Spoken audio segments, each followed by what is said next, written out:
El so té moltes aplicacions tecnològiques importants, entre les quals el sonar i l'ecografia són dos de les importants. El sonar és un sistema de localització que es va desenvolupar en la Segona Guerra Mundial i es basa en la reflexió, en l'eco. Aquest envia un senyal d'alta intensitat i quan es troba amb un objecte o en algun banc de peixos, es reflecteix l'ona, és a dir, impacta amb l'objecte, canvia de direcció i torna al receptor que transforma aquestes ones a senyals elèctrics que s'amplifiquen, se processen i són enviats a una pantalla per a donar una imatge de l'objecte. Els sonars poden determinar la grandària de l'objecte, la distància a la qual es troba, etc. En l'ecografia, el funcionament també es basa en la reflexió.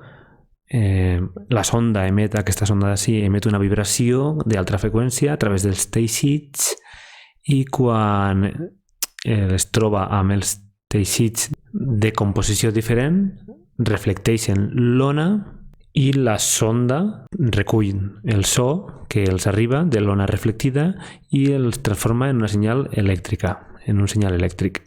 Després, un sistema digital interpreta i converteix aquest senyal elèctric en una imatge que apareix en una pantalla i podem veure la superfície explorada en temps real.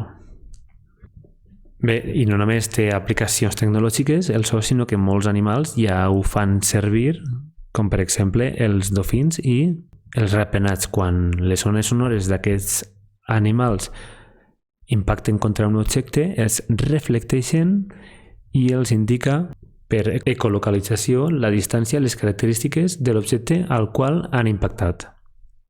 I fins ací les aplicacions dels sons.